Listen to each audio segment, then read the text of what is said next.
I'm back. I'm Mark. And I'm Josh. And this is Alter Ego Comics TV, episode number 97. Hope you guys enjoyed getting a glimpse of another staff member last week when Alex pinch-hitted for me.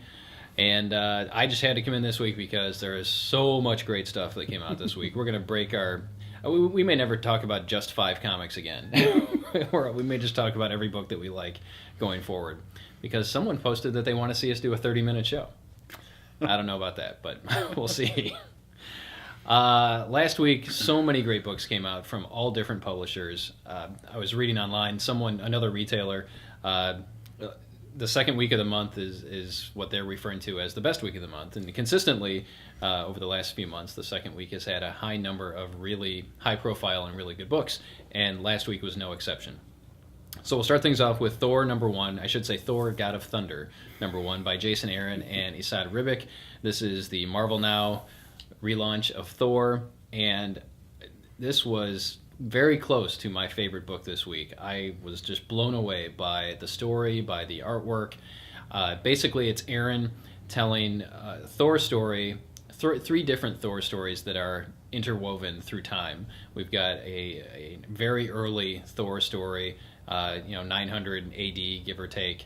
And then we've got a present-day Thor story, and we've got a story in the future. And there is a common thread that weaves them together.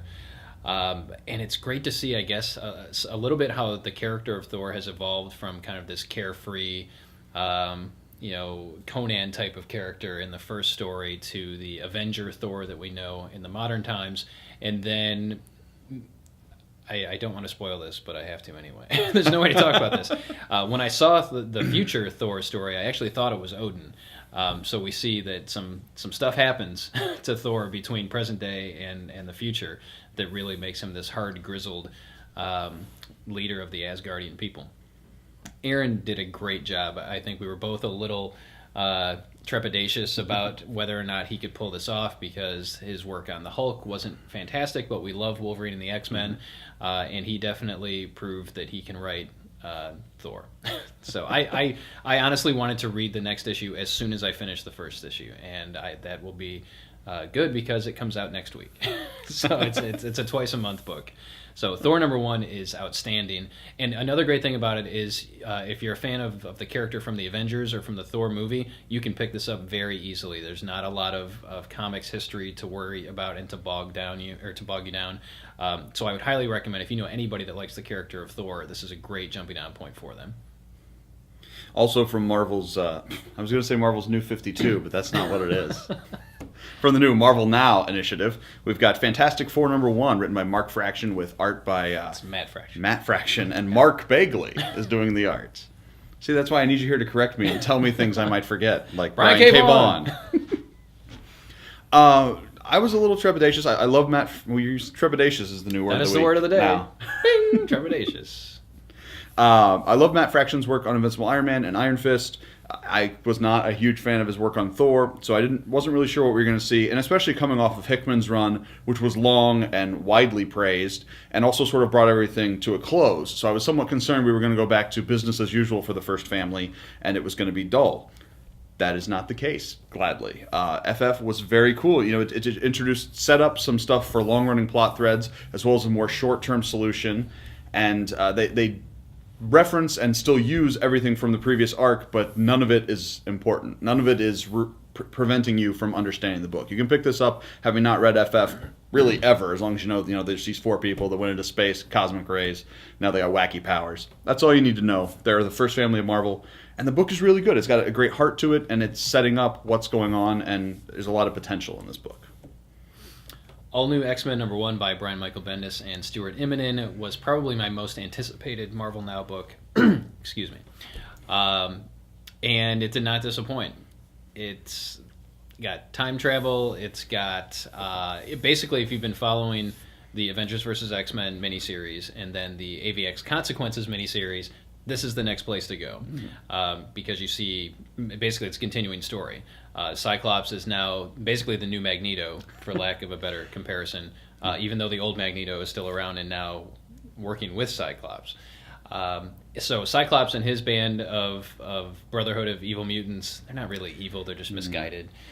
maybe. They're off trying to recruit these new mutants that are popping up as a result of the end of Avengers vs. X-Men, while the good mutants, while Wolverine and his team are trying to also recruit the new mutants to come to the Jean Grey School for Higher Learning.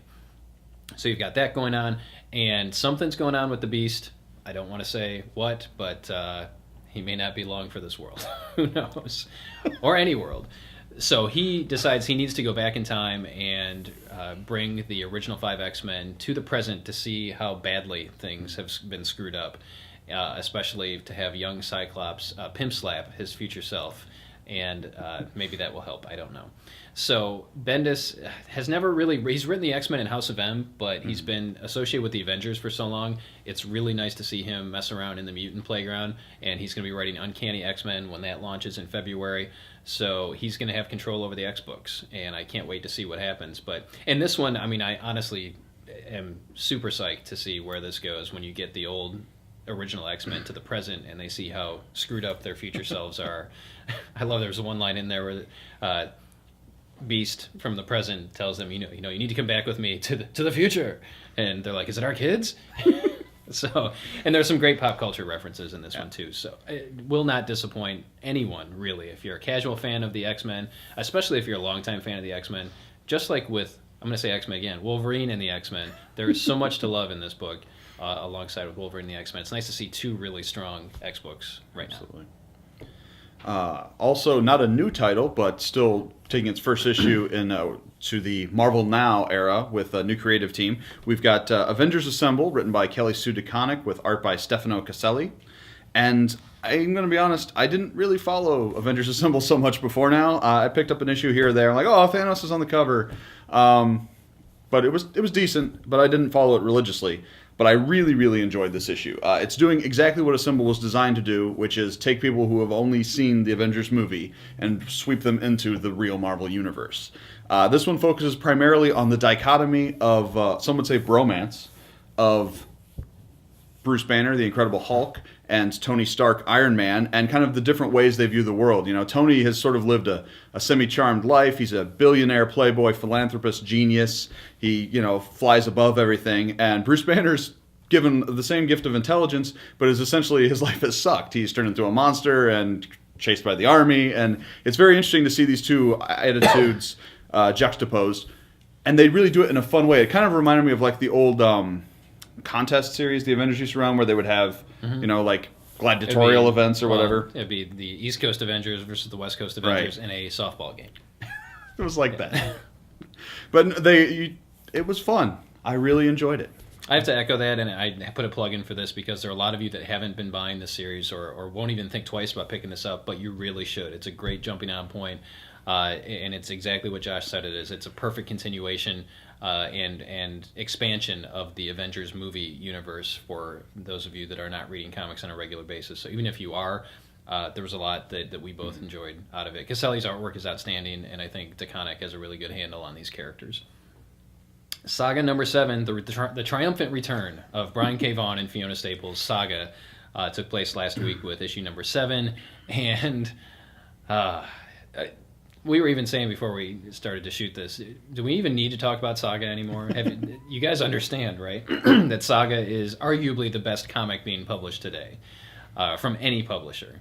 It is consistently top-notch every time an issue comes out, and this month was no exception. It's got an amazing-looking cover. I don't think I've ever seen a comic. The covers for Saga are really like nothing else on the stands. I mean, the pink cover, the kind of whatever color that was.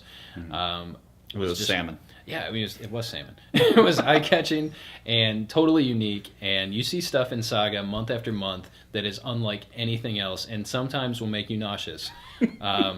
But the continuing story of Marco and what's-her-face, help me out. Oh, we're screwed. Marco and Ilana. There you go. I think. No, Ilana's the baby's name. I don't think so. Okay. What's the baby's name? Sprite. You're right. Ilana is her name. The baby's like Mabel or something. Hazel. Hazel. There we go. Yes. An old name. Isn't this fun? Let's watch Mark and Josh try and reach into the recesses of their memories and remember things. But their continuing adventure, Marco's parents showed up at the end of issue number 6, and it was kind of a cliffhanger, so we get more information about them, and we get some forward momentum on some other bits and pieces there. It's just such a great series, and if you haven't picked it up, Christmas holidays are right around the corner. Buy the first trade for yourself. Buy the first trade for everyone in your family. $9.99, 6 issues. Awesome stuff. Saga, we love you. Also new from Image. It is Image, right? It is. All right. Great Pacific #1, written by Joe Harris with art by Martin Morazzo. Yeah, that's how it goes. Great Pacific is actually kind of a cool new book. You sound surprised. I'm just saying that at a certain point, Image can't just keep making awesome books. At a certain point, they're going to have to stop being awesome, but it hasn't happened yet. This is a new #1. We follow sort of a Tony Stark-style character, a kid born into riches who's part of a large industrialist family, and he's sort of the black sheep. He's getting kicked out of school, moving from place to place, kind of a playboy. Then there's something deeper going on. He has kind of a personal crusade that you learn about as the book goes on, and it was really, really good. They hit a lot of great character notes, kind of building you up to understand this person, and there's also some good plot going on. Things I didn't really expect, the way it turned and the way it evolved, and that's just in the first issue. It's just a really fun pickup book. If you're enjoying things like Thief of Thieves or Think Tank, I think you'd probably enjoy this quite a bit. The 4 of you that are reading Think Tank. Hey, Think Tank is awesome. I don't care how many people read it. It's awesome. But yeah, Great Pacific, I think, has a lot of potential. And I mean, it's only 1 issue, so it's really hard to gauge one way or the other. But this might be a good jumping on point. The first issue is already sold out at the distributor level, but we still have copies, at least at this moment. Batgirl #14 by Gail Simone and Ed Benes is the continuation of the Death of the Family crossover miniseries event going on at DC Comics. And as you may recall, the Joker paralyzed Batgirl many years ago in a great story by Alan Moore called The Killing Joke.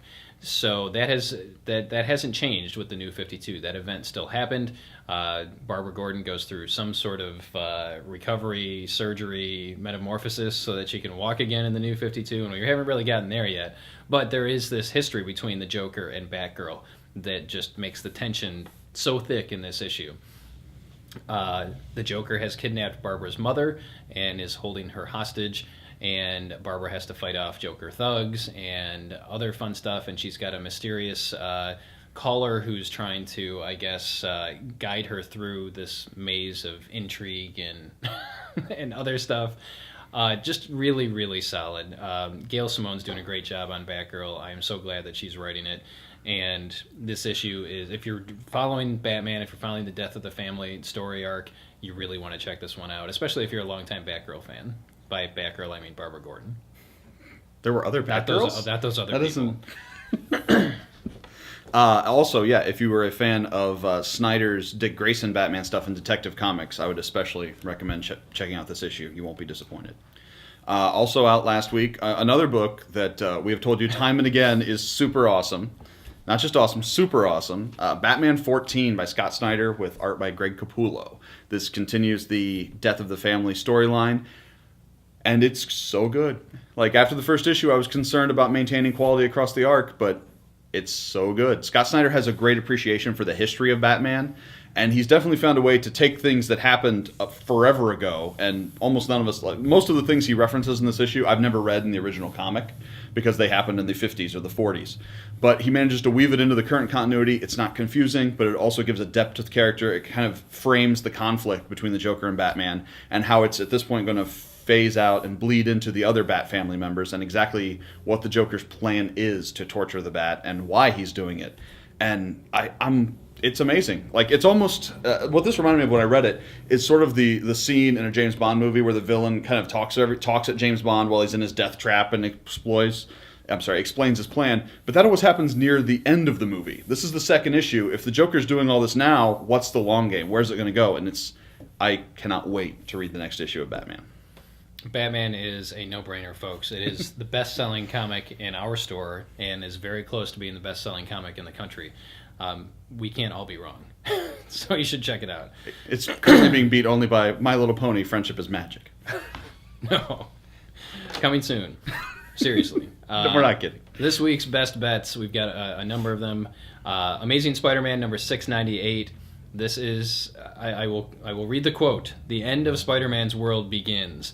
And Dan Slott, the writer of the book, has been tweeting furiously about how this is going to be a hard one to get. Retailers didn't order enough. Some major stuff is happening. He compared it to Amazing Spider-Man number 298, which was the first brief appearance of the character Venom, which went on to become a very popular Spider-Man villain and sometimes hero, and who knows. So I don't know what we're going to see here, but it comes out this week, and I'm totally excited for it. And it's the run-up to Amazing Spider-Man number 700, the last issue of the series, coming out the day after Christmas. Captain America number 1 by Rick Remender and John Romita Jr. This is part of Marvel Now. You don't want to miss it. The preview in the Marvel Now preview book was really cool. Captain America's taking on some Hydra agents, and then somehow he ends up not on the Earth anymore. It appears he's either in a different dimension or on a different world. So it's kind of looks like it might be kind of a John Carter type of situation, but I can't wait to see it. Indestructible Hulk number 1 by Mark Waid and Leinil Yu, another Marvel Now relaunch with one of the best writers in comics, Mark Waid, tackling the Green Goliath. And he's an agent of S.H.I.E.L.D. now, apparently. He's being kept under control by S.H.I.E.L.D. There's some tech on him. Who knows what it's going to be about, but it's Mark Waid writing the Hulk, and I'm going to be there. And then finally, Walking Dead Volume 17 comes out next week, so those of you that are diehard Walking Dead fans and are reading in the collected edition format, this is your early Christmas present. There won't be another one until next June, so Walking Dead Volume 17 will be available this week. We're still trying to figure out what we're doing for our 100th episode, but I'm putting out a plea for questions. We're thinking about maybe doing an episode where we just answer questions, or we answer a lot of questions. So if you do have questions related to comics, related to being a retailer, related to being a father, related to being a son, yes, related to anything, you can post them in the comments field below, and we will get to them in our 100th episode. We're also going to put out the call through email and our newsletter and things like that. So fire your questions away at us, and we will hopefully tackle those. I'd like to point out right now, we will not be answering any questions about legendary song stylist Tony Orlando. So please do not ask those questions. Man, we had a problem before. That should do it. Thanks for watching. We'll see you next time.